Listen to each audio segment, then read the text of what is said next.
welcome to the Conservative Continuum. I am your host, Mick Meow. Please subscribe to me on patreon.com/Mick Meow. You can also find the Conservative Continuum on Rumble and Facebook. We have today an ethical cat show. We are talking with Jenni White, who is president of Reclaim Oklahoma Parent Empowerment. She is going to discuss with us the effects of dark money in our elections.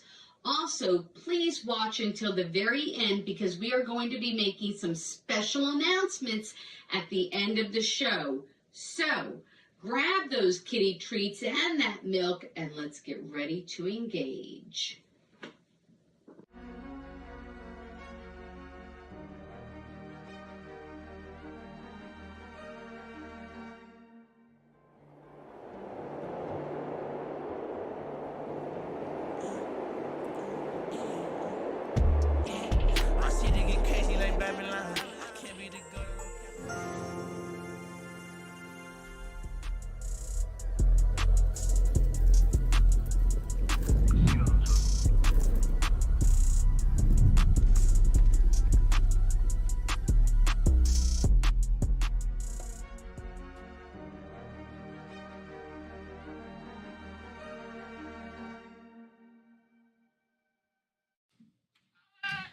Well, it's time for the caterwaul. So, let's get to it. Today, we are going to talk to Jenni White, the President and Education Director of Reclaim Oklahoma Parent Empowerment. We are going to gain great insight into the onslaught of dark monies being spent in our elections. But first, I want to discuss something of equal weight with you. My great-grandmother, Mariam, immigrated from Italy to America after the death of her husband. She came here, a single mother with 7 children. A woman of strong faith and fearless courage, she became a legal U.S. citizen and spent her days serving other immigrants in her community by helping them find gainful employment and becoming what I consider the original community organizer. Part of her legacy was to pass along 3 important words that I have learned to cherish as an adult. First, God. Dio provvido. In Italian, that means God provides. Family. Work with who you have, the loved ones around you, and those you serve. And country. It's about what needs to be done to keep our nation safe and strong. First and foremost, we need a right relationship with God. He is the one that makes all things possible, and with him, we can weather any storm. When you have a right relationship with God, you are much more likely to emphasize the importance of faith, family, and freedom. A strong family is also essential. Families provide encouragement, confidence, and discipline. They also can help you grow your life in faith and provide a robust model of godly living. Country is the same as freedom or liberty. It is recognizing that we are endowed by our Creator with certain inalienable rights known as life, liberty, and the pursuit of happiness. We are one nation under God, indivisible, with liberty and justice for all. God is the source of our rights, not government. Why am I talking about this today? Well, as we move toward the November 8th elections, I am looking for candidates that embody these basic principles. Examples like Ryan Walters for Superintendent of Schools, Kevin Calvi for District Attorney, and Mark Wayne Mullen for U.S. Senate. They stand for these core values, and they are not afraid to say it. Italy's new Prime Minister, Giorgia Meloni, is turning that country back to center-right conservative values. What was her platform? God, family, and country. Giorgia Meloni is not ashamed. Mariam was not ashamed, and neither am I. Thank you all so much. After the break, please stay with us as we talk with Jenni White about dark money and also blessings to those in Florida. Thoughts and prayers are with you.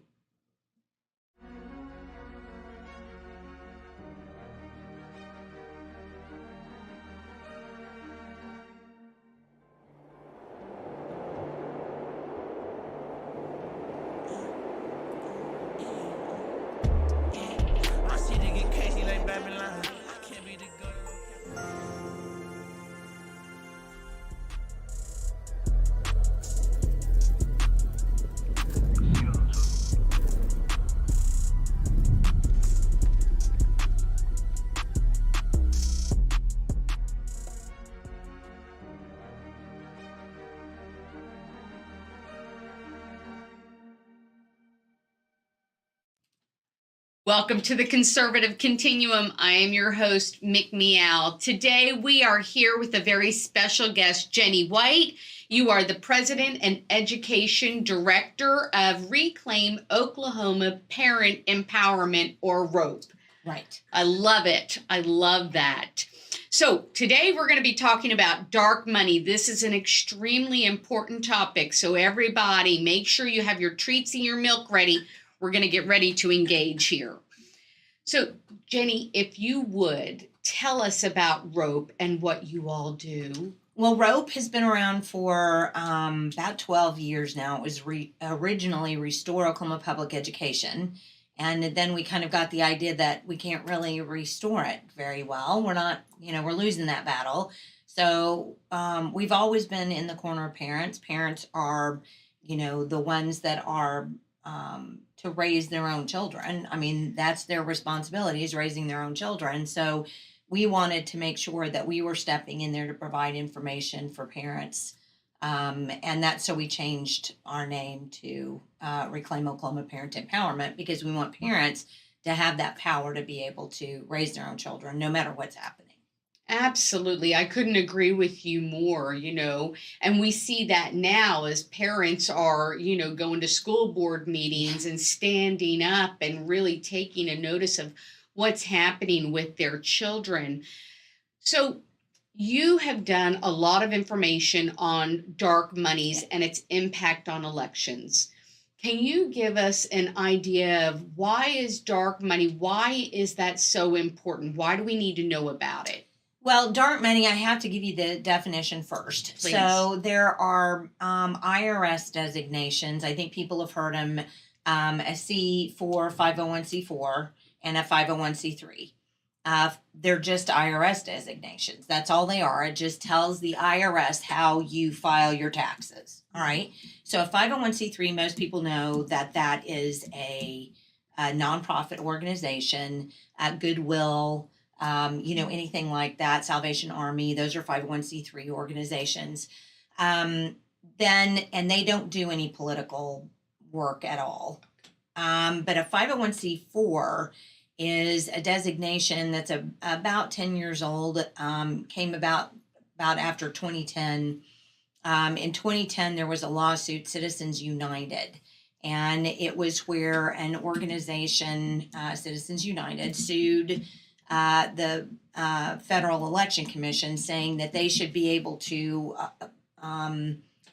allow ads to run before an election, which previously, and they should be able to pay, anybody who wants to should be able to pay for those ads. And they were saying that because of the way the laws were at the time, which didn't allow dark money, which I'll get to in a second, and didn't allow just open support, monetary support of candidates, because they felt like it would, skew the candidate. Imagine that. So they sued because they said, hey, it's free speech for me to be able to support whatever candidate I want for an election. And the Supreme Court just narrowly, it was a 5-6 ruling, said yes, that's what it was. And it kind of opened the door for what now we call dark money. So a 501c4 is an IRS designation in which you can create an organization, apply for this 501c4 status, and it means that you can collect money. This group can collect money in and then use up to 40% of it for anything political. So that means supporting a candidate, anything political. Well, the problem that's gone on is because there was another lawsuit that came down later on, 501c4s do not have to report where the money comes from. So if you go, they have to file something called a 990 with the IRS. You can look at those because any nonprofit organization has to have a 990 that the public can see. Okay, so the IRS makes those all available on their website for people to be able to look at. If you go through the 990s of these dark money organizations, you'll see things like $1 million donation, but then there won't, and it will say person, but there won't be a name there. 50,000 donation, person, no name there. $600,000 donation, corporation, no name there. So that's why we call it dark money. They don't have to say who they are, who is donating inside those pacts, or inside those, I always misrepresent that. It's a 501c4. A PAC is a totally different thing. But inside the 501c4, that's why we call it dark money, because that money can be donated by anybody and nobody gets to know who that is. That is unreal. I didn't realize a whole lot of this information, but this is information that, Jenni, you've gotten online. Oh, yes. Anybody can access this information. And I've watched some of the videos. I know we're not making accusations, but these are serious questions that need to be asked. And it is important information and issues that we need to know as voters, that we need to bring up as voters, and that we need to bring to our legislatures. You made the point that dark money, and this is from watching some of the videos, if you haven't gone to rope2.org, and if you haven't watched the videos, you need to go today, watch them. Your mind will be absolutely blown. But you made the point in the videos that dark money is stealing elections. Yes. And if we don't solve this problem, it's not going to matter if we go down and watch the ballots being open. It's not going to matter because it's going to be so out of control, which I agree with. And really, this is almost like a money laundering for political gain. Yes. So there's a diagram, and we're going to show that on the screen. But could you explain, and I just have a copy of it here, and my eyes went crossed, but can you explain what our viewers are seeing on that diagram that you created, kind of the down and dirty of dark monies? Yeah, so the things in pink are C4 organizations, which I just explained to you, right? Yeah. So they're the dark money, that's the dark money beginning right there. And then what the 501c4s do is they donate to PACs. And a PAC is a political action committee. It's just a group of people who come together to decide to collect money to help a candidate. But the trick with a PAC is that you have to do it independently of the candidate. Mm-hmm. So if you, Mick, are running for, let's say, House of Representatives, and I say, I just love Mick, I totally want her to win. So I'm going to go start a PAC, and but I'm not going to tell you. Okay, I'm not going to tell you. Gotcha. I'm doing it myself, and I'm getting a group of people together, and we're going to donate some money, and this is our thing. We create what's called independent expenditures. So we spend money, an expenditure, independently of your campaign, but we do it on your behalf. Okay, so we're helping out Mick, but we're just doing it independently of Mick's campaign. Okay, that's what an independent expenditure is. That's how a PAC works. These PACs get money from the C4s, and then they donate to other PACs, who then donate to other PACs, who then donate to other PACs, who then may donate to campaigns. It just depends. Yeah. So that's the problem, is that when everybody looks at the diagram, it looks like a washing machine. It kind of goes around and around and around. And who knows where the money goes, even sometimes, because there are big discrepancies between FEC filings, the Federal Election Commission filings, and state filings. So, it's an interesting, very deep subject. Wow. And there is so much more. This is just like scratching the surface. We are going to take care of the kitten because he needs treats. He's very needy. Okay. And when we come back, we are going to talk more to Jenni White, and we are going to finish up this topic of conversation, okay? We're coming. Hold on.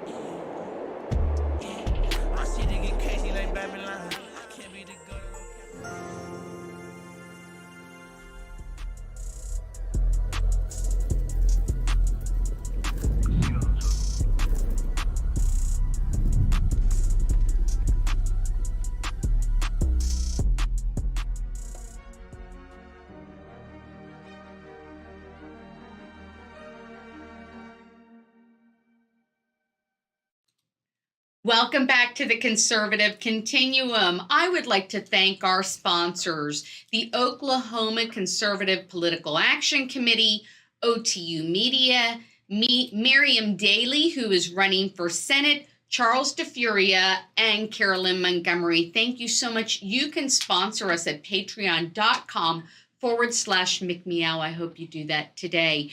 We are here with Jenni White, and we are talking about dark monies and the infiltration of it into our election. And we were talking just about how those 501c4s, that was a mouthful, and Pacts kind of work. And I want to ask you, you were explaining the diagram, which if everybody looks at the digital TV, you're going to see that diagram. It's right over here.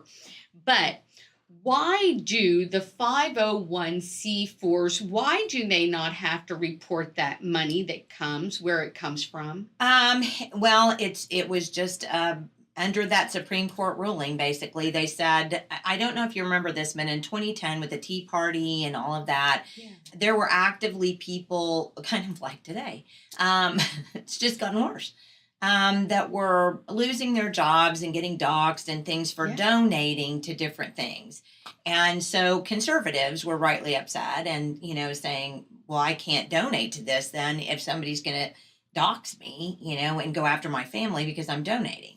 So this was all in an attempt to protect conservative donors from leftist, activists who wanted to get them, for donating.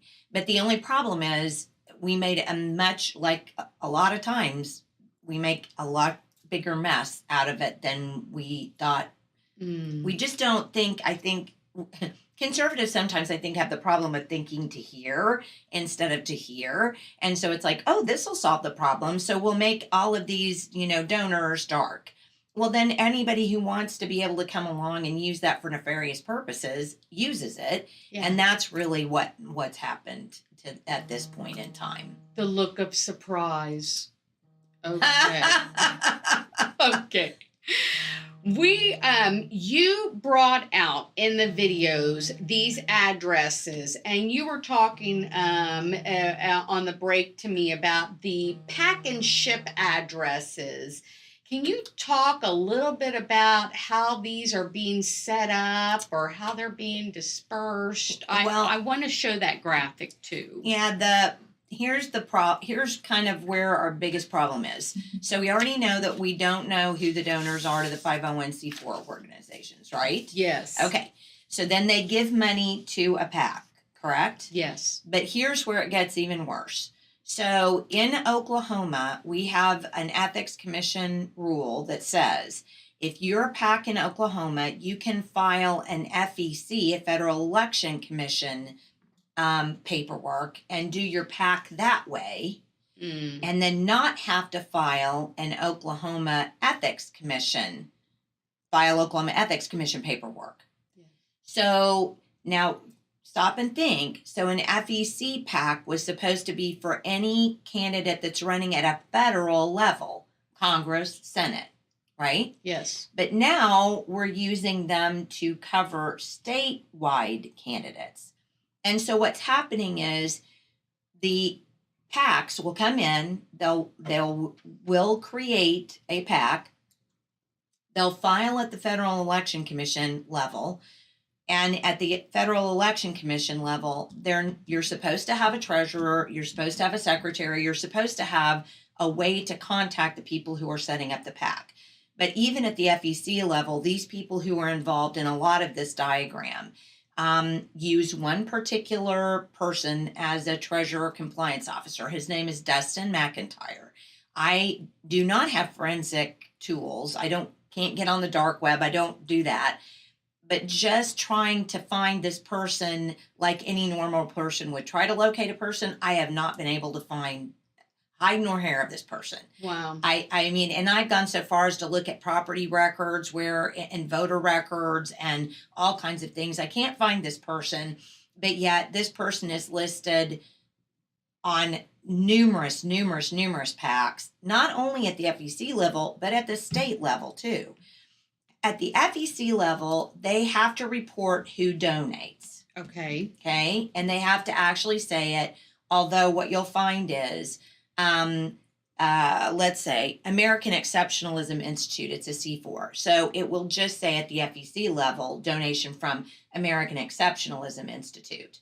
Although there will be individuals that will donate, and those names will be listed at the FEC level. The benefit to having a state law or a state ethics rule that says if you file at the FEC level, you don't have to file at the Oklahoma Ethics Commission level. The benefit for them is that they don't have to say who the donors are in state, where it's easy for most people to find out.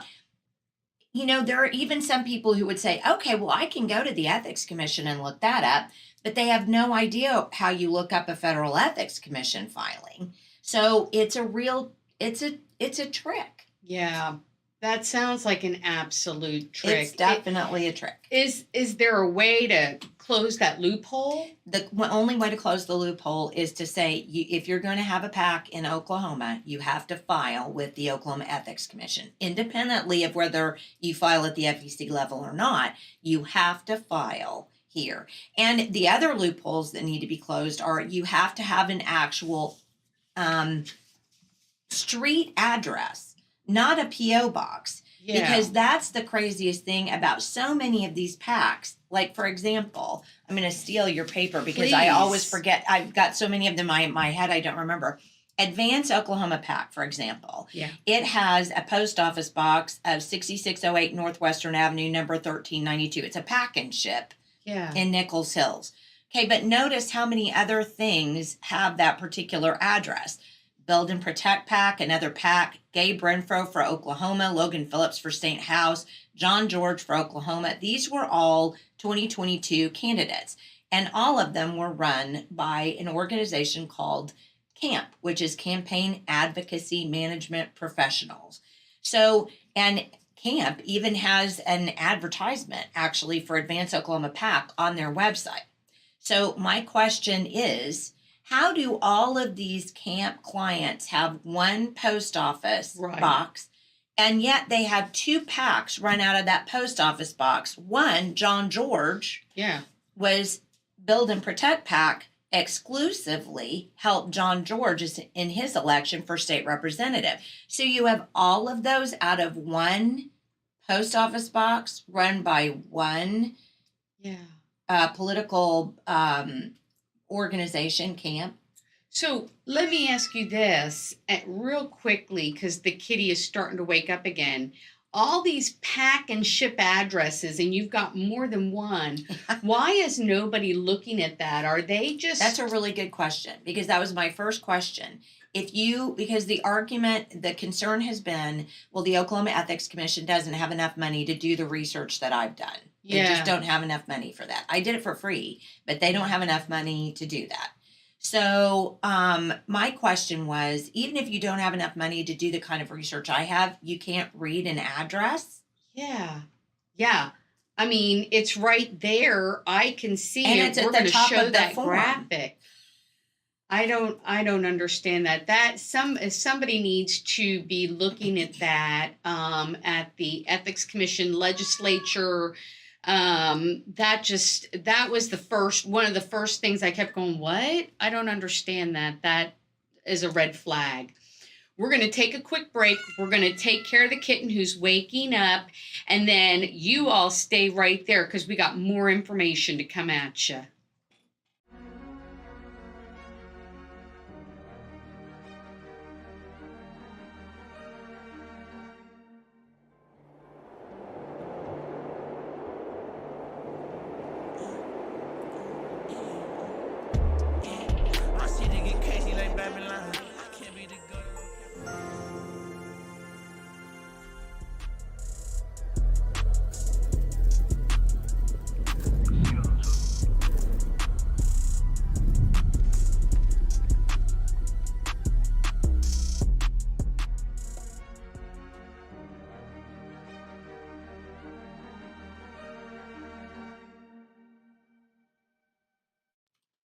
Welcome back to the Conservative Continuum. I am your host, Mick Meow.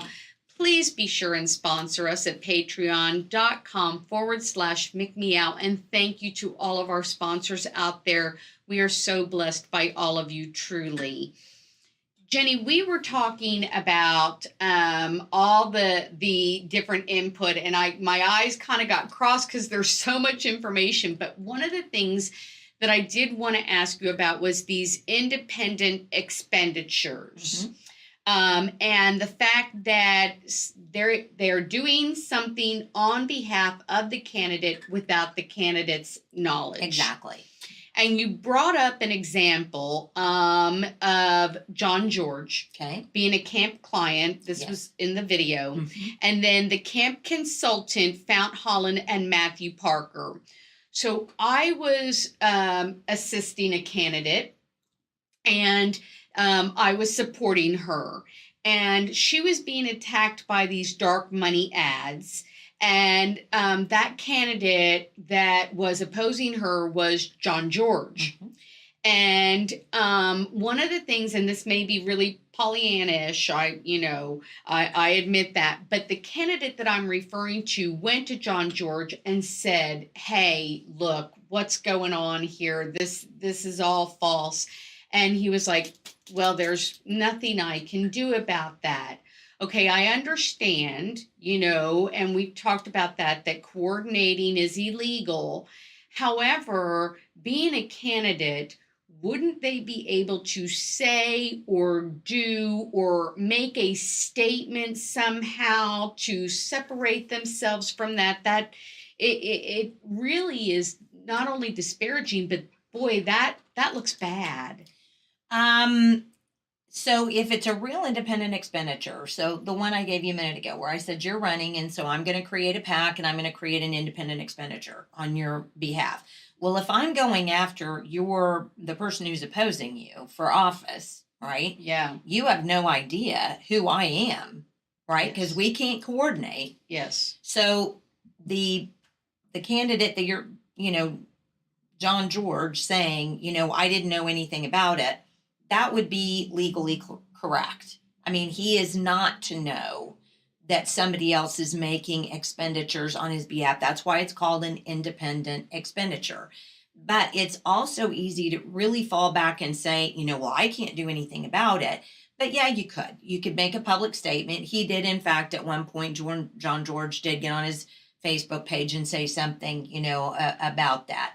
But they can make public statements. They could make a public statement even saying, hey, don't do any more of these ads. for me, whoever's doing this. I mean, there are ways around it, but independent expenditures are not just a really good way of funneling money into a campaign, but it's a really good way of giving candidates plausible deniability. Gotcha. You posed a question, and once again, I encourage you all to go and watch these videos because they are phenomenal, lots of insight. But one of the things that was asked was, should a political service provider, a consultant, be paid from a PAC supporting its own client? And I had to, when I heard that, the cat came running in because I was like, no, that is just a really good question. And, plausible deniability, we've heard that before. So let me ask you this. There is a term called a non-reporting election influencer. These people who go out and they go door to door and they knock on the door and they say that person's a bonehead or don't vote for them, and there is a thought that these people are paid by someone to go out and do that. And I've actually had people tell me, I've had candidates tell me that there were people going out, their friends call them, hey, so-and-so is knocking on my door saying you've done this and that and the other. My question is really quickly, do you think that money is coming from the PAC? Do you think they're not only doing mailers, but they're also influencing people to go out and knock on doors? Do you think this I think what happens is this. I think people, sadly, will try to get away with whatever they can get away with. I mean, that's obviously not all of us, but there is a segment of the population that will do that. And in Oklahoma, you can actually support a candidate up to $3,500 without filing an ethics report. Okay, so I could go do whatever on some candidate's behalf. I could go out and create flyers and send them out, so long as I was doing that under the $3,500 threshold. Well, we found a PAC, if you will, just an organization that was putting out flyers and creating Facebook ads against Jake Merrick. And I tried to find this person under FEC filings. I tried to find them under state filings. There weren't any, and they spent over $13,000 against Jake.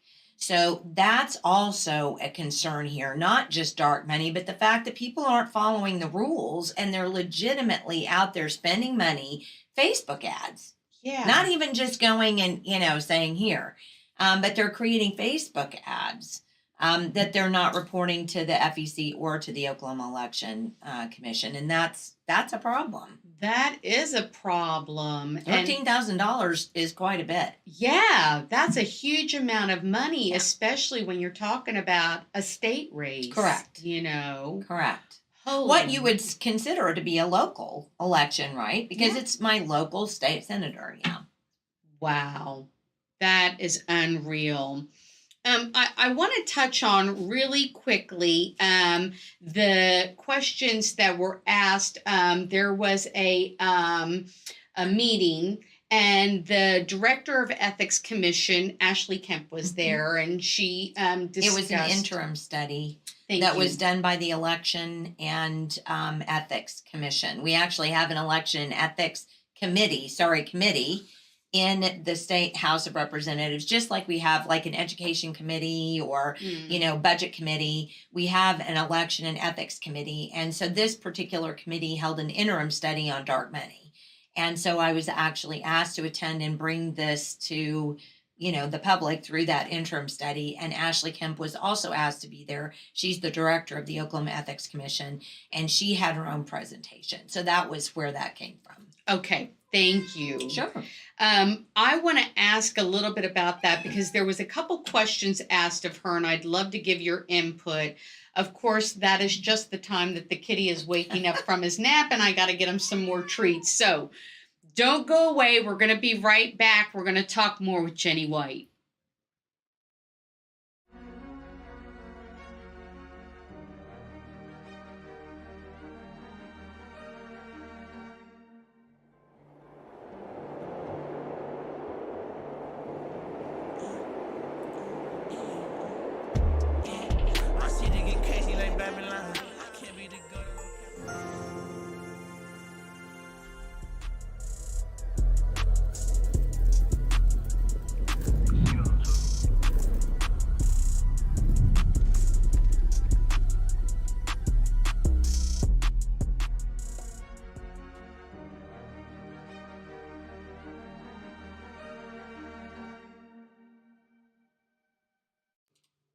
Welcome back to the Conservative Continuum. I am your host, Mick Meow. Thank you to our sponsors, Mariam, Daly for Senate, OTU Media, Oklahoma Conservative Political Action Committee, Charles Furia, and Carolyn Montgomery. Thank you all. We are blessed by you. I want to ask you, you were telling us about the interim study that was being done. Right. And Ashley Kemp, the director of Ethics Commission, was there. And she spoke a lot about the needs that they had, needs for monies. Right. And their vacant positions, which I was a little shocked to hear that the deputy director and director of compliance was a vacant position. Moving forward, though, what really got me was her discussion on the difficulty to review reports. Yes. And on complaints, and that there was very little prosecution that was being done, and a large amount of those investigations were just dismissed. Lack of people, lack of time, lack of money, I'm assuming. Yeah. She spoke about providing plea agreements. Yes. And I see that as almost like a soft on crime policy. And so my question is, how could you or how would you deter ethics violation if there's no penalization to those pacts? I think that's why you're seeing this so out of control at this point in time. I really honestly do. I mean, if there had been some kind of really good guardrails there that were going to prevent people from taking advantage of the system like they have, which is what they're doing, and in some cases they're actually following the law, like filing at the FEC level instead of filing at the Oklahoma Ethics Commission level.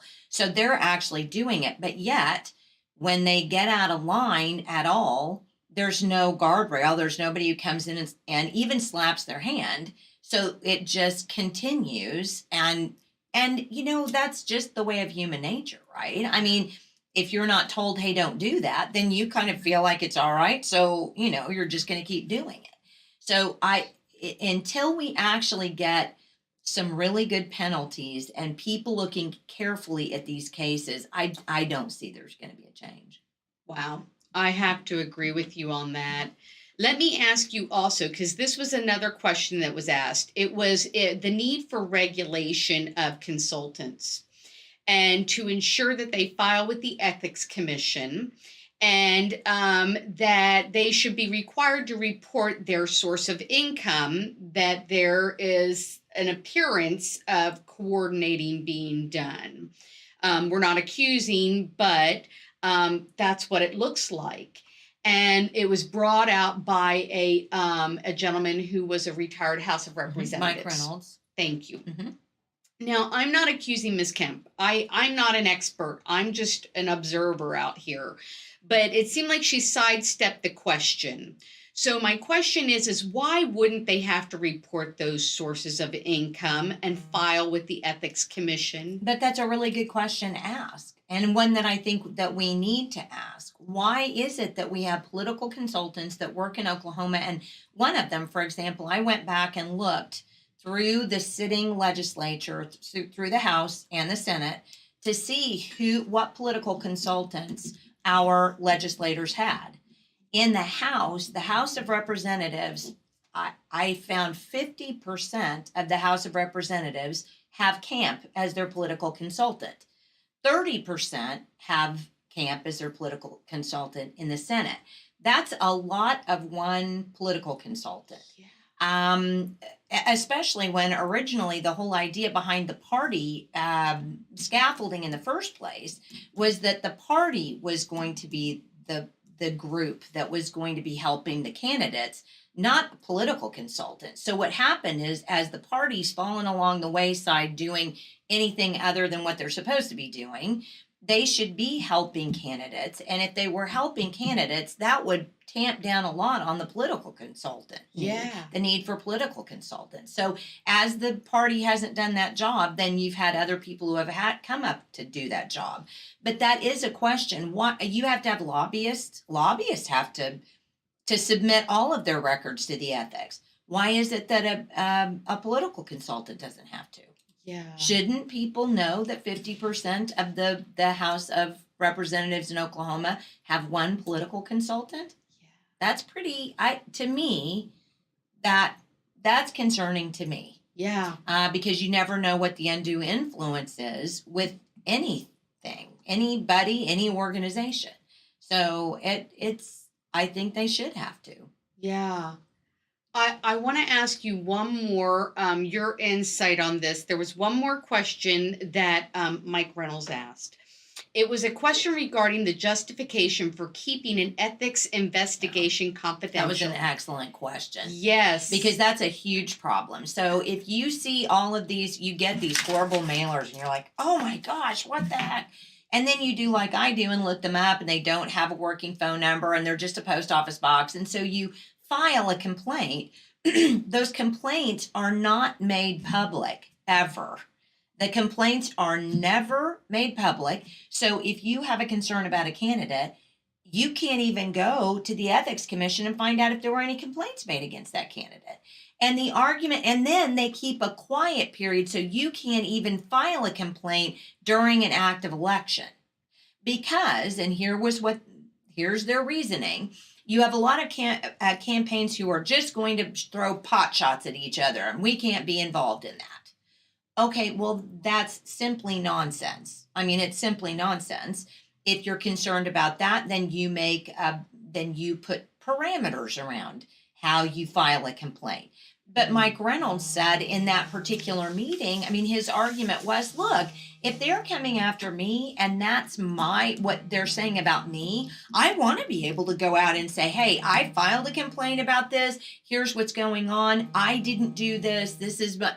That it prevents the candidates from having any kind of open and civil discourse about whatever pot shotting might be going on. So you just put a cover down over the whole thing and called it a day. Well, to me, that's a complete lack of transparency. And I have to say, if any voter is agitated about anything that I've brought up in this research, the one thing you should be agitated about is there is no transparency here. Yeah. There is a huge lack of transparency. And these are our elections. Yes. This isn't just me going down to the grocery store and not knowing how much tax I'm paying on cookies. Yes. This is a huge thing. It's about who is getting elected.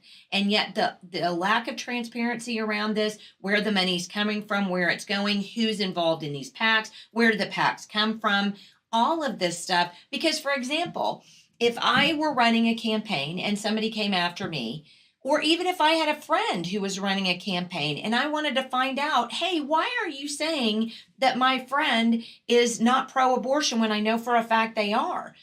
What am I going to do? Go to a post office box and sit there and wait for somebody to show up? Most of them are digital anymore. They do it online, so nobody even shows up at that post office box. What if it's an FEC filing and they're in Langley, Virginia? What am I going to do? Drive to a post office box in Langley, Virginia? This is just sincerely ludicrous. It's full of garbage. Yeah, it really is full of garbage. And let me just say, I'm on board with Jenni. That diagram that I looked at, that was smoke and mirrors. Yeah. That's intentional confusion. That is someone, whether they're going door to door or whether they're sending out these false mailers or whatever. It is intentionally there so you can't follow the money. Right. You can't hold those people accountable. Right. And the lack of transparency, I'm just going to say this because the kitty is crying. It smells like fish that's been left out in the sun, baked with lemon for over a day. It stinks. Yeah. Stinks. It's very smelly. Yes. We're going to go and take care of the kitty. When we come back, we are going to talk about what we need to do to be involved. Don't go away.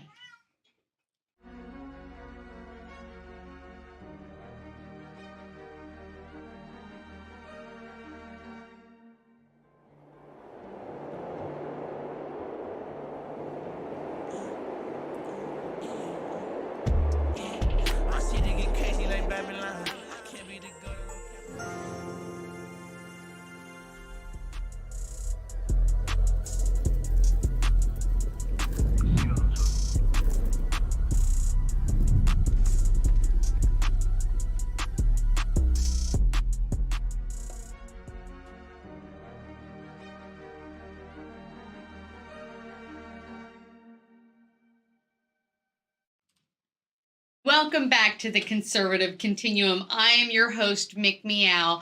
I want to give you all a special announcement. On October 24th, there is a group that is coming together. They are delegates and they are activists, and they are looking at getting the Oklahoma State Chairman meet and greet. It will also be for anybody who is interested, not only for the chair position, but those who want to come out, not only speak to the candidates, but be involved, be delegates. So that is October the 24th. It is going to be at the Spring Hill Suites. It is going to be from 6 p.m. to 8 p.m. So if you are interested, please, there's going to be a Facebook event page. Come on out. Meet candidates, especially if you're interested and you are an excellent Republican candidate. Come out. We'd love to see you there. So, Jenni, I want to turn the focus back to you. We want to kind of wrap this up before the kitty wakes up. Right. So, on all of this, we've established the system needs some revision. It's needs, I don't know, overhaul. I don't know what it needs. It definitely needs some regulation and maybe some rule changes, I think. Yes, some rule changes in there. So tell us, you had some proposed actions on how we can be engaged, how we can activate and be involved. What do we do? Well, on my Facebook page, on our ROPE website, so www.rope2.org, I actually have a list of them that are on there on the page. So people can go there and look at that. But I think it's really important. So Jim Olson is the chairman of the Election and Ethics Committee in the House, and Max Wolfley is the vice chair. I think it would be important for people to actually watch the videos and then send Max Wolfley, send the entire, and Jim Olson and the entire, ethics and election committee emails saying, hey, I watched this. She's really uncovered some issues here. What do we need to do to make this happen? I'm very concerned. I do think that we need to work through that committee to help facilitate some change. And the one way to do that is to let them know that there are people that are engaged in this and do find that this isn't okay. So I think that's a number one thing to do. Also, the Oklahoma Election Commission Ethics Commission does meet once a month. There are 5 commissioners that are appointed. They're not elected.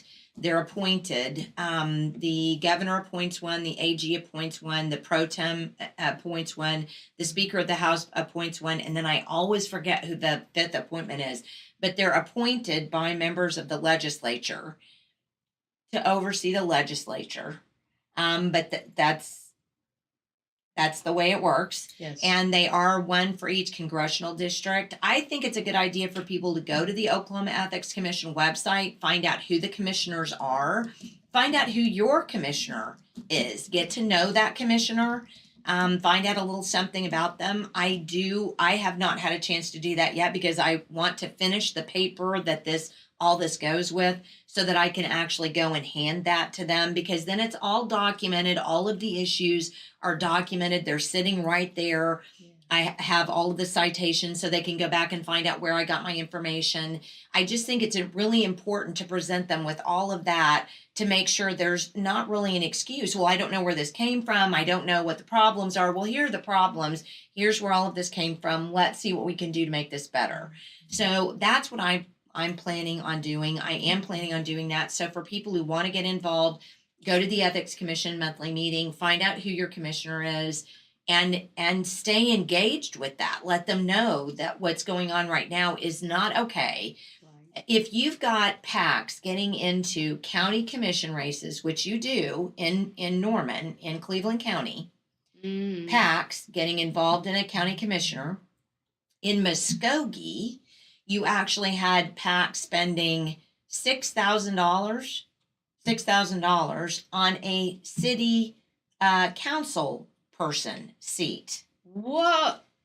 So if this is the way this is Oh. going to happen and we're going to keep doing this, tell me at what point any reasonable candidate that our founders just said, hey, any farmer, and we need farmers, we need all of these people. Well, no reasonable person is going to be able to win an election, because if you've got it took $340,000 of dark money and other money to defeat Jake Merrick in one state Senate race. If we're spending $340,000 on one state Senate race, Right. how in the world is any normal person, reasonable person, going to be able to run for a state office? So I see this as only escalating. I know it's only escalating because you can go back and look and just think to yourself, well, when did these dark mailers start coming out? These mailers bashing these candidates. Well, that really was only kind of a recent thing that they've ramped up like they have. So we know it's only going to get worse unless we make it stop. Yes. So if we want to have candidates that we're going to be able to support who can actually win, this is a hill we've got to die on. We have to make this process work for everybody, not just the people who can go get money. Right. Not just the moneyed people. Right. It really is about we the people. It really is. And I'm going to bring this up. If there's a finger pointing at you and you're saying, hey, somebody else is going to do it, there's 3 that are pointing back at you. So I'm putting my boots on. I'm going to start attending these meetings and letting Mr. Olson and Mr. Wolfley know of my concerns. I hope that you join in with me. Let's make that happen. Thank you. Thanks for having me so much. I appreciate that. Thank you so much. I can't wait to have you on again to give us an update. Maybe you can. I would love to have an us. update that we've changed the rules. That's right. No. Woo! All right. Yes, let's do it. All right. Thank you, Jenny. Have a wonderful day. Thank you. You as well.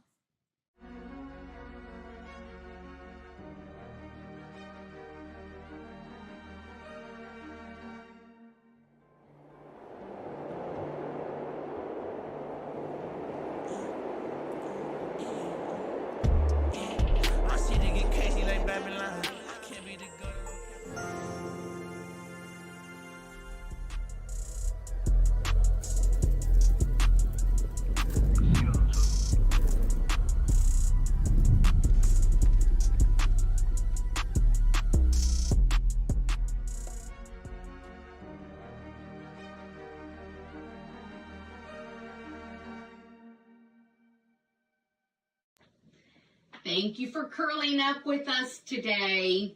I am so grateful for all of you, and I am truly blessed by you all. I want to give you all a couple special announcements. First of all, the Ethics Committee meets on the second Friday of every month at 10 a.m. at the state capitol. And so that's going to be October 14th at 10 a.m. at the state capitol. Join me there, please. Also, I want to make a special announcement on October 24th at 6 p.m. to 8 p.m. at the Spring Hill Hotel in downtown Oklahoma. A group of grassroots activists, GOP volunteers, and delegates are holding a meet and greet event.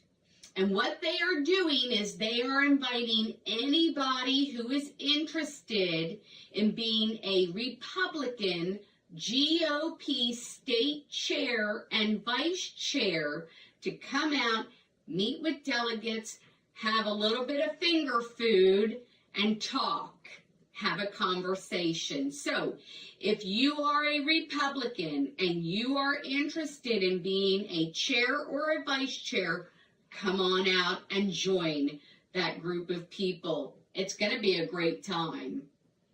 I want to thank my guest today, Jenni White. I hope that you all understood the importance for the need to become active by attending the Ethics Committee meeting and also calling your legislatures to let them know that those who are involved in dark money campaigns need to be held accountable, and this is not acceptable. Please subscribe to the Conservative Continuum at patreon.com/McMeow. You can also find us on Rumble and Facebook. McMeow is on Truth Social, Telegram, and also Substack. I look forward to seeing you all next week when we talk to Dr. James Taylor. He was one of the 6 teachers that was fired from the Oklahoma City public school system after not complying with the district's policy because it violated SB 658, and that was the masks in schools. So, we're also going to talk about his valuable insight on critical race theory and the transgender ideology that is going on in our school system. Don't forget, stand up, speak out, get involved, and be blessed always, my friends.